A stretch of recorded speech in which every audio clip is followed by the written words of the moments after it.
Curtis "Cocky" Warren, born on May 31, 1963 in Toxteth, Liverpool, underwent a remarkable transformation from street hustling to negotiating with the world's largest cartel, earning him the moniker Britain's Pablo Escobar.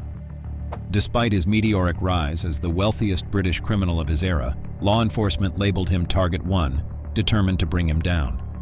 Growing up in the streets of Granby and Toxteth alongside his sister and brother, Curtis faced legal troubles from a young age.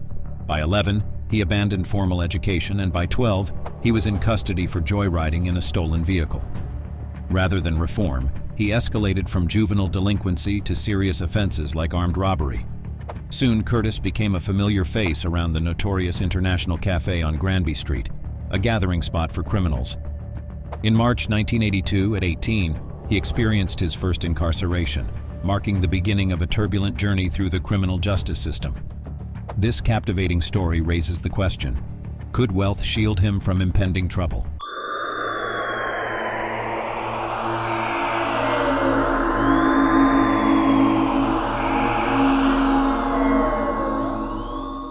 Curtis "Cocky" Warren's narrative unfolds against the backdrop of his criminal activities, exploring the challenges and consequences of his choices. After serving a 2-year sentence for assault, Curtis secured a job as a nightclub bouncer in Liverpool post-early release.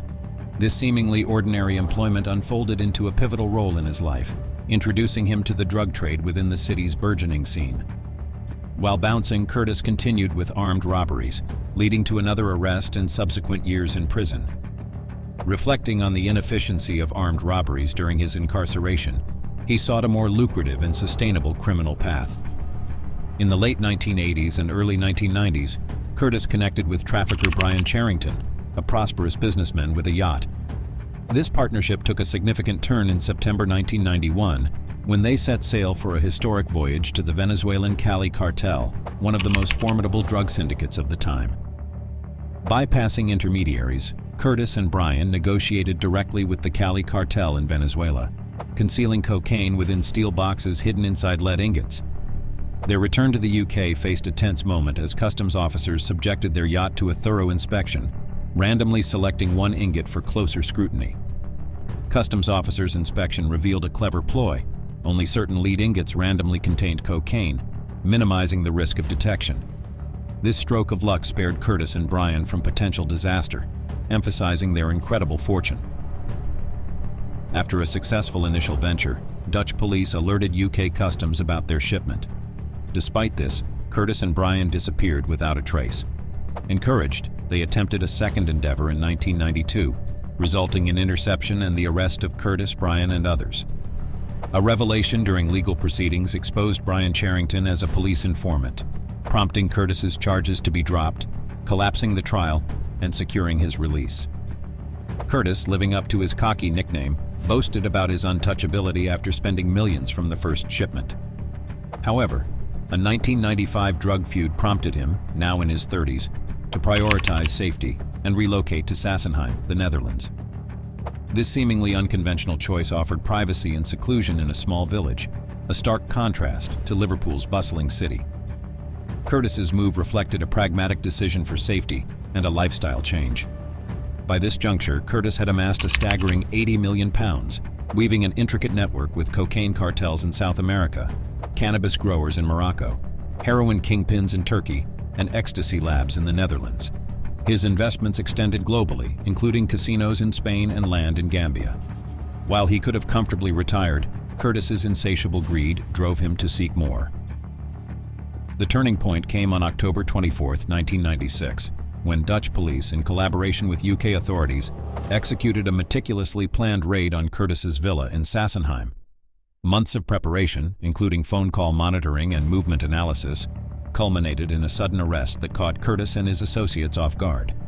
The Dutch police seized an array of weaponry, including 400 kilograms of cocaine, 1,500 kilograms of cannabis, 60 kilograms of heroin, 50 kilograms of ecstasy pills, and substantial amounts of cash.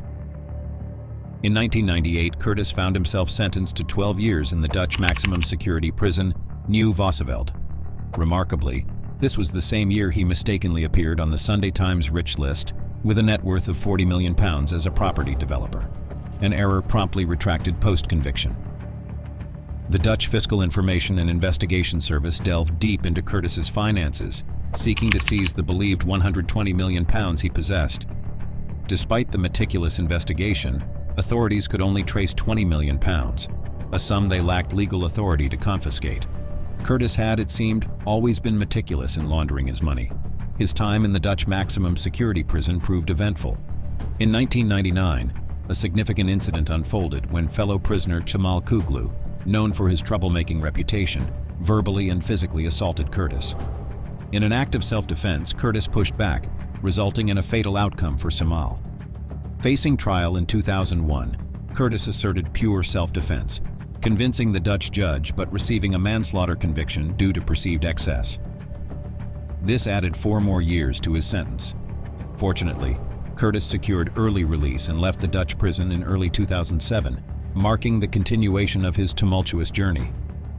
Despite legal battles, his fortune, and criminal exploits, Curtis "Cocky" Warren had yet more chapters to unfold in the intriguing narrative of his life. Deported by Dutch authorities to the UK after an 11-year prison stint, Curtis's prospects for a reformed life were swiftly shattered. Mere weeks later, he faced another arrest, entangling himself in a £1 million cannabis deal in Jersey, revealing a recurring pattern of aversion to freedom. Even after his release, vigilant law enforcement swiftly reapprehended Curtis in 2009, leading to a 13-year prison sentence for conspiring to smuggle cannabis.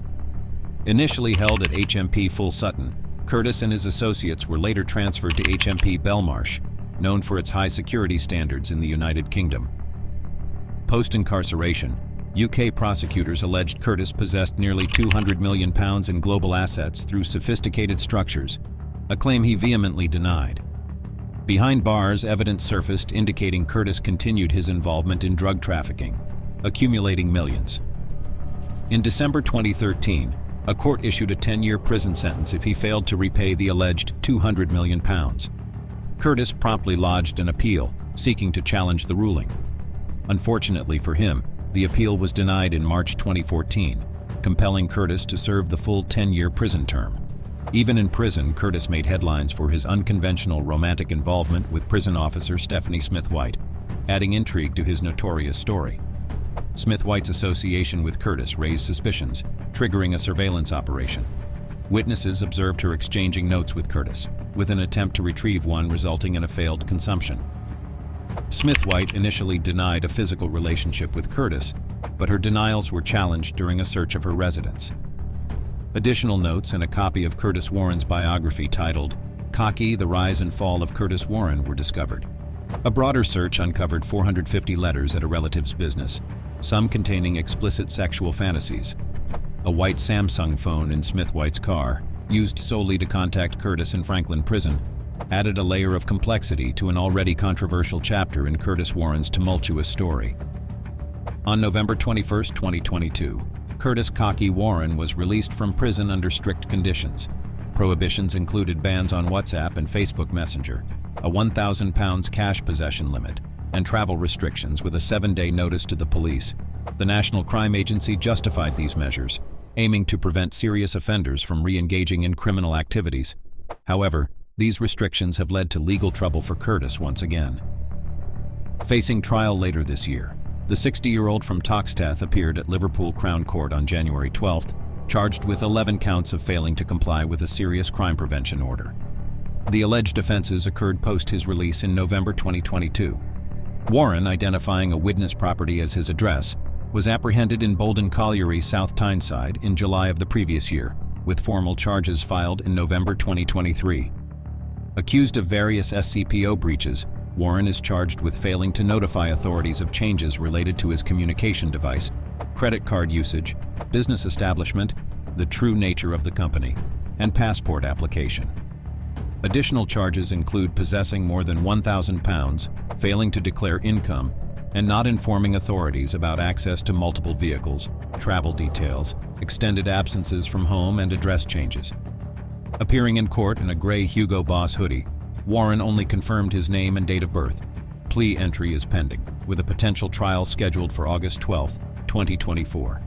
This legal situation adds another chapter to Curtis Warren's complex narrative. That is our video for this week. Like, Subscribe and share your insights into Curtis Warren in the comments section, and I will see you on the next video. Thank you.